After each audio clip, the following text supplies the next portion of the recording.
하나님의 진노가 불의로 진리를 막는 사람들의 모든 경건하지 않음과 불의에 대하여 하늘로부터 나타나나니 이는 하나님을 알만한 것이 그들 속에 보임이라. 하나님께서 이를 그들에게 보이셨느니라.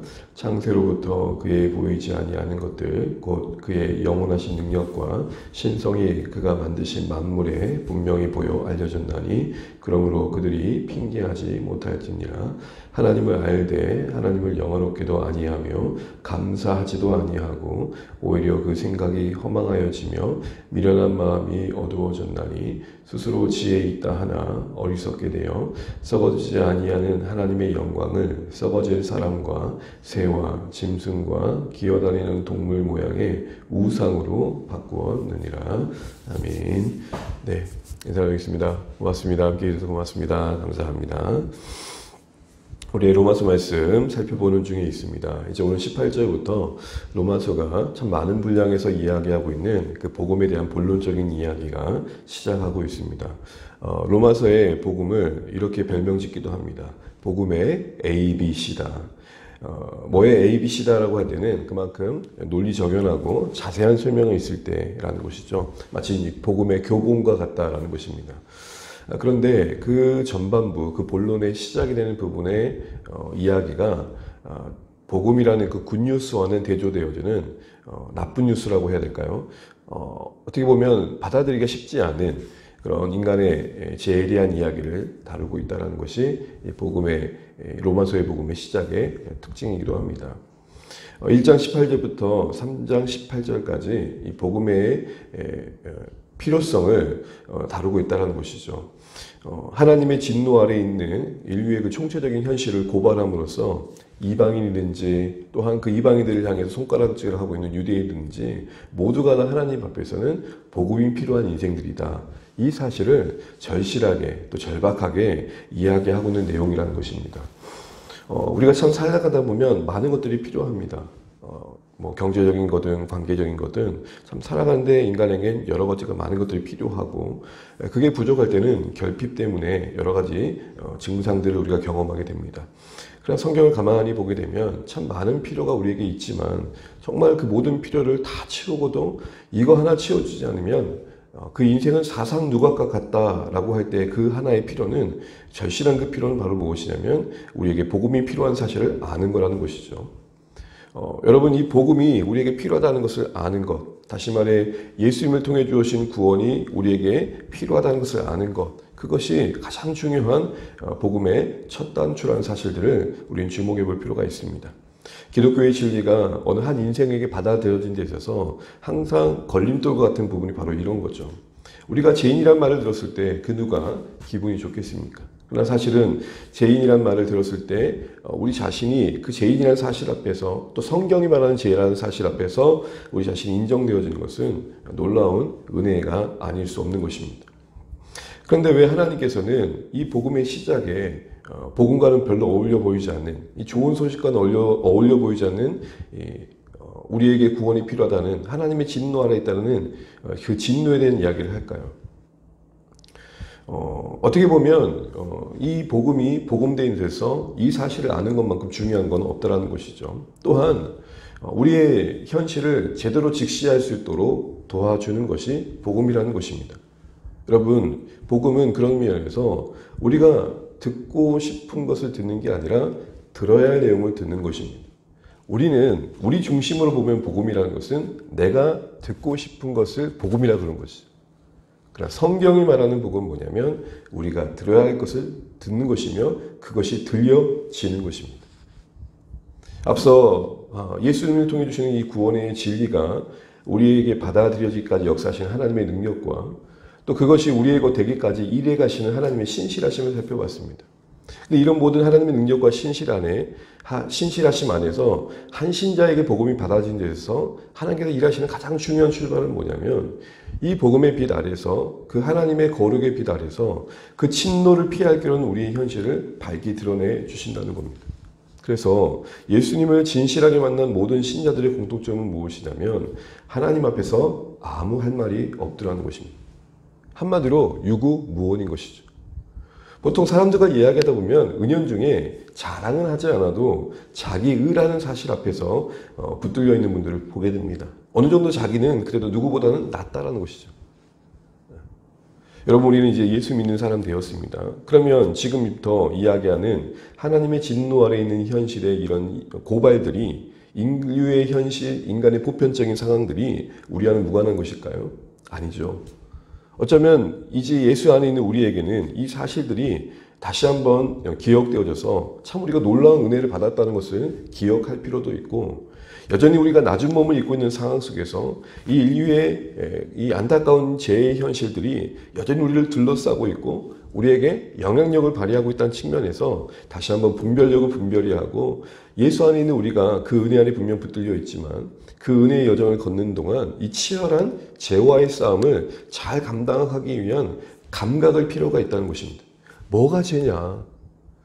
여러분, 우리가 죄에 대한 인식이 얼마나 모호한지, 신자들에게도 죄를 얘기하면은 도덕적, 윤리적으로 뭔가 나쁜 짓을 한 것 자체, 나쁜 행위 그 자체에만 초점이 갈 때가 있습니다. 근데 여러분, 죄는 참 은밀합니다. 죄는 참 교묘합니다. 그래서 선한 일을 하고 있는 중에도 죄는 함께 동행할 수가 있는 것입니다. 그래서 여러분, 우리가 이제 1장 18절부터 3장 19절까지 마치 엑스레이를 넘어 MRI를 넘어 MRA까지 가는 상황, 아니 어느 정도까지 정말 더 샅샅이 우리 자신을 고발하고 있는지를 보십시오. 우리가 눈을 감고 채 발견하지 못했던 수많은 우리 안에 죄의 현실들을 고발할 때 이게 남의 이야기가 아니라 우리의 이야기가 되었으면 좋겠습니다.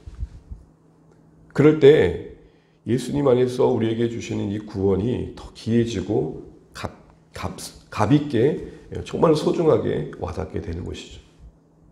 우리가 어디로부터 건진받았는지, 또한 건진받은 이후에도 여전히 이 땅에 존재하는 죄와 싸움에 있어서 죄의 성향은 무엇이며 죄는 우리를 지금 어디로 자꾸 끌고 가는 것인지, 혹여나 우리는 신앙의 열심과 진심을 다한다는 측면에서 했던 모든 것들 속에 하나님께서 기뻐하지 않는 죄의 모습들이 함께 감춰져 있지는 않았는지를 돌아보자는 것입니다.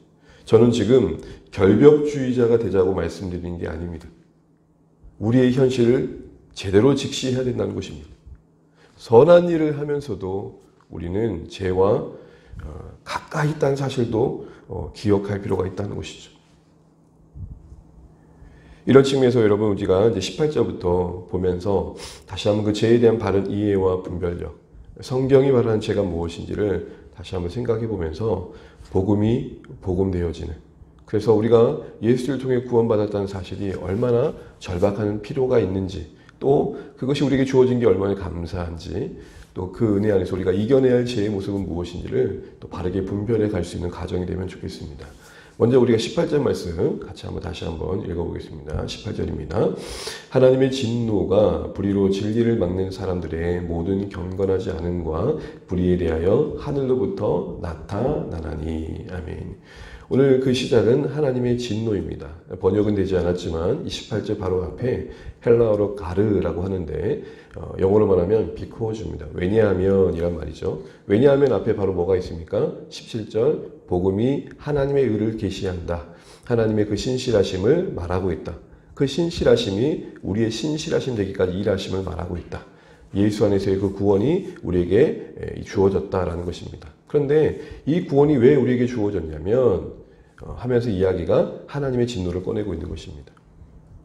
여러분, 진노로 갈 때 이 하나님의 진노의 개념은 하나님의 어떤 화풀이, 대가품, 보복을 말하는 게 아닙니다.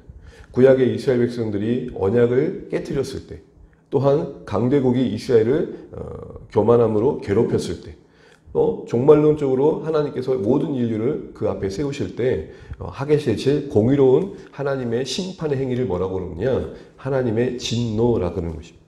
뭔가 분이 난 것 같고 뭔가 그래서 화를 쏟는 것 같은 느낌이 있지만, 이 진노의 말을 다른 말로 다시 한번 번역하자면 공의에 근거한 하나님의 거룩한 심판을 말하는 것입니다. 이 하나님의 진노는 하나님의 거룩한 성품에 합당한 것입니다. 죄에 대해서 항상 공격적이신 거죠. 죄를 눈 감아주고 죄를 덮어버리는 것은 하나님의 성품과 함께 갈 수 없는 것이죠. 근데 여러분, 그 하나님의 진노가 쏟아질 수밖에 없는 인류의 형편은 무엇입니까? 바로 불의로 진리를 막고 있다는 것입니다. 여기서 보면 참 안타까운 우리 현실을 보게 됩니다. 불의로 진리를 막는다. 이 모습은 바로 뭐와 같냐면 우리 안에 하나님께서는 진리를 알려주셨고 그 진리의 내용은 이 뒤에 나옵니다. 그 진리는 뭡니까? 하나님이 계시다. 하나님이 세상을 만드셨다. 하나님은 존재하신다. 이 엄연한 진리를 우리에게 심어주셨는데 인류들은 그걸 막고 있다는 것입니다. 여기서 막는다라는 말은 무슨 말이냐면 억누른다, 지우려고 애쓰다라는 것입니다. 그러니까 우리 내면에 이런 소리가 들리는 거죠. 야, 천국과 지옥은 있어. 우리가 지옥이 있다는 걸 알아야 돼 라고 이야기를 하는데 자꾸 이렇게 하는 거예요. 몰라. 길을 이렇게 막듯이 양심에서 올려오는 우리 안에 하나님이 심으신 메아리를 자꾸 거부한다는 거예요. 근데 거부하다 보니까 없는 것처럼 되어버린 현실을 말하는 겁니다. 그러다 보니까 결국 불의로 향하게 되더라는 것입니다.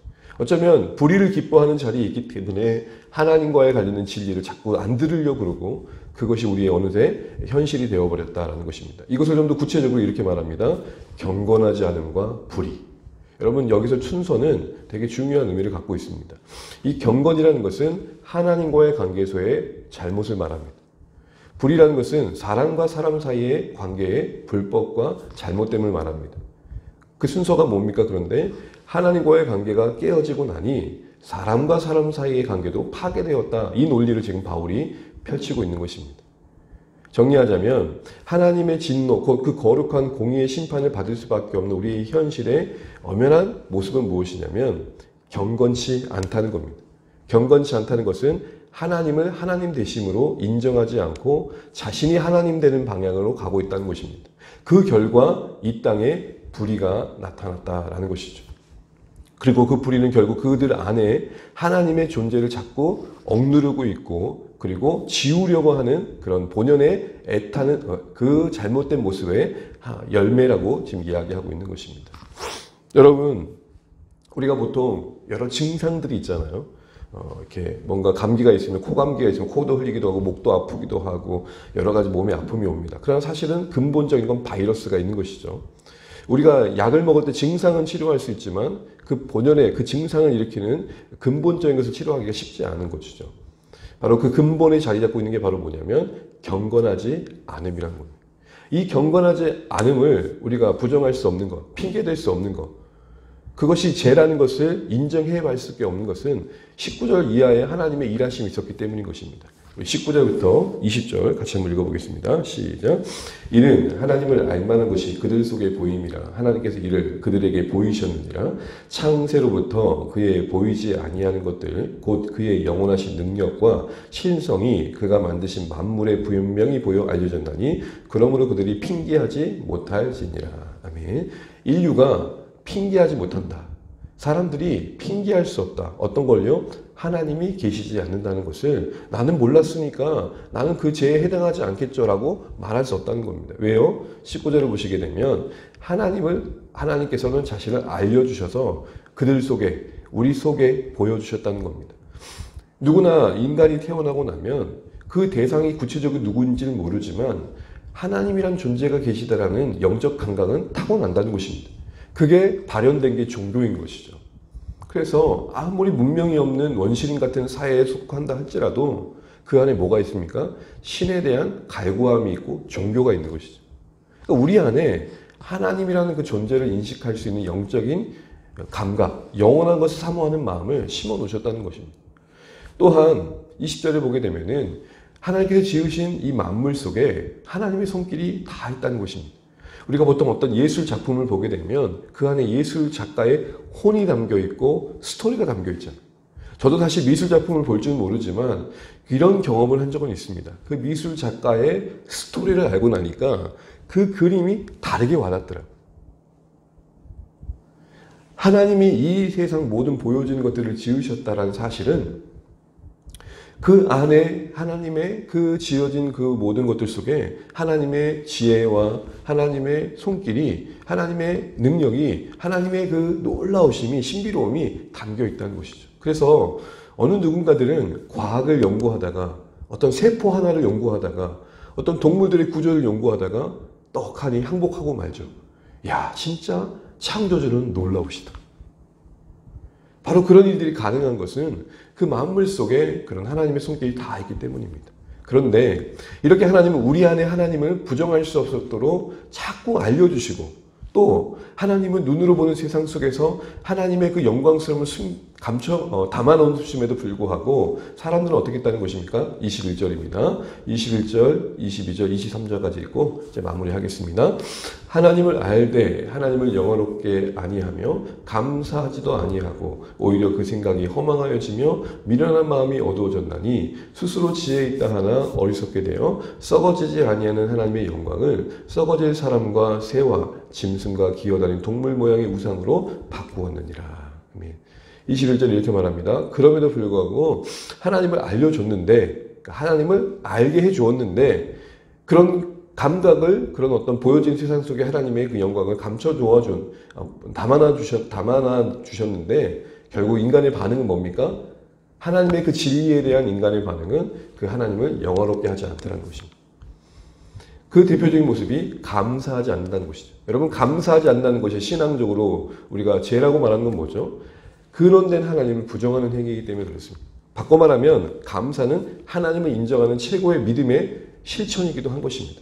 우리가 감사한다는 것은 어떤 사실에 대해서 고마워하는 정도가 아니라 이 모든 것은 하나님께로부터 말미암았음을 인정하는 것이죠. 그 은혜가 받아들여질 때 감사가 나오는 것이죠. 그런데 사람들이 그렇지 않더라는 것입니다. 왜요? 그들 마음이 어둡고 또 무엇보다도 교만하며 그러기에 하나님 그 존재를 부정하는 쪽으로, 거부하는 쪽으로, 등지는 쪽으로 달려가고 있다는 것입니다. 그 대표적인 예가 뭐냐? 23절처럼 하나님을 헛된 세상의 형상으로, 보여지는 동물의 형상으로 바꾸어버렸다는 것입니다. 바꾸었다는 것입니다. 하나님마저도 바꾼다는 것입니다. 이거는 각자가 하나님이 되었음을 말하는 것이죠. 여러분, 이것은 믿지 않는 자들에게만 해당되는 죄가 아니라 우리에게도 해당될 수 있는 것입니다. 하나님을 보여지는 형상으로 바꾸는 것은 신앙적으로 어떤 죄와 관련되겠습니까? 하나님이 자신을 나타내주신 하나님으로 받아들이는 게 아니라 내가 원하는 하나님으로 바꿔내는 거죠. 내가 바라는 하나님으로 바꿔내는 것입니다. 아니요, 내가 원하는 하나님만 붙드는 것입니다. 그게 오늘날 신자들이 범할 수 있는 오늘 이 23절의 말씀의 모습인 것이죠. 그럼 여러분, 왜 사람들은 보이지 않는 하나님의 그 존재를 보이는 형상 안에 가두려고 할까요? 제가 이런 표현을 썼잖아요. 가둔다고. 하나님의 그 영광스러움을 보이는 형상에 가두는 이유는 것은 인간의 내면 안에 어떤 마음이 있는 거냐면 하나님을 조종하고 싶은 거예요. 손에 딱 들어와야, 하나님이 내 손 안에 딱 들어와야 편안한 마음을 말하는 것입니다. 이거는 정말 우리도 경계할 바로 인간의 본연의 본성 중에 하나인 것이죠. 그래서 신의 도움을 얻으려고 그러고 신의 능력을 구하려고 하지, 신에게 순종하고 그 하나님에게 자신의 인격을 들여 그 하나님의 뜻에 반응하고 싶은 마음은 없는 겁니다. 신의 도움만 필요하지 신의 모든 게 필요한 게 아니라는 것이죠. 이처럼 우상을 형상화하는 인간의 본연의 마음 안에는 인간이 스스로 왕이 된, 어쩌면 더 정밀하게 말하자면 욕망과 욕심이 왕의 자리에 있어서 그를 다스리고 있기 때문에 나타날 수 있는 모습인 것입니다. 이처럼 이것이 하나님과의 관계에 경건치 않음의 대표적인 모습이고, 이런 하나님에 대한 범죄함이 결국 인류의 범죄함으로 확장되게 되었다는 것입니다.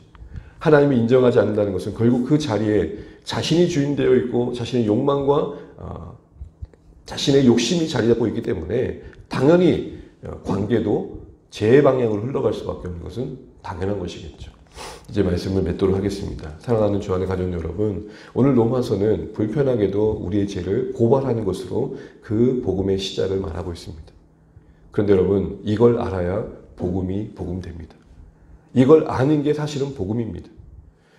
깊이 도저히 그 어떤 약도 고칠 수 없는 병을 앓고 있는 환자가 자신은 단순히 감기 정도로 걸린 것을 아는 것은 얼마나 안타까운 현실입니까?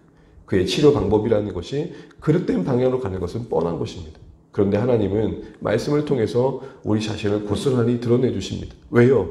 부끄럽게 하시려고? 우리를 괴롭게 하시려고요? 아니요, 우리를 살리시려고. 그래야 복음 안에서 우리를 찾아와 주신 예수 그리스도의 그 희생이 와닿고 받아들여지고 이해되어지고 붙들어지고 의지가 되기 때문이겠죠. 그래서 여러분, 우리는 우리 자신을 고발하는 이 사실 앞에서 정직하게 우리 자신을 볼 필요가 있는 것이, 특별히 우리도 보여지지 않는 하나님을 보이는 형상으로 바꾸려 했던 이들과 같이 옛 본성을 따라 지금도 우리는 보여지는 하나님으로 만들려고 하고 있지 않은가. 내 이해 속에 쏙 들어와 주시는 하나님, 내가 원하고 바라는 것만 들어주시는 하나님, 내 뜻대로 내 인생을 경영해 주시는 하나님, 이것이 우상으로 하나님을 형상화한 인류의 범죄에 또한 함께 가는 모습이라는 것입니다. 그런 경건치 않음이 우리 안에 있지 않은지 다시 한번 돌아보면서 정말 다시 한번 하나님과의 관계를 바르게 잡을 수 있는 오늘의 말씀이 되면 좋겠고, 계속되는 이 죄에 대한 고발 앞에서 이게 남 이야기가 아니라 지금도 내가 싸워야 할 죄의 모습을 분명히 하면서 분별력을 가지고 하나님의 은혜를 구하는 자리로 나아가기를 결단할 수 있는 매일의 말씀 되시기를 주님으로 축복합니다. 찬양하겠습니다. 찬송가 151장입니다. 찬송가 151장입니다.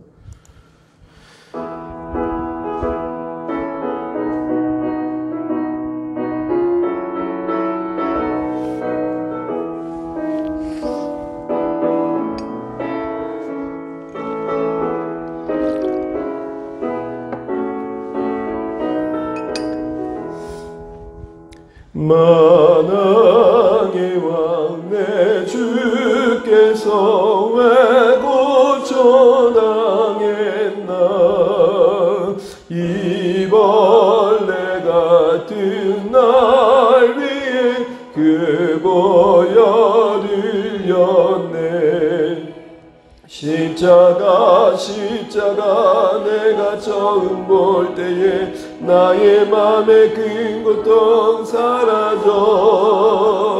오늘 믿고서 내 눈 밝았네. 참 내 기쁨 영원하도다. 주 십자가 못 박힘은 속죄함 아닌가. 그 긍휼함과 그 은혜 말할 수 없도다. 십자가 내가 처음 볼 때에 나의 맘에 큰 고통 사라져. 오늘 믿고서 내 눈 밝았네. 참 내 기쁨 영원하도다.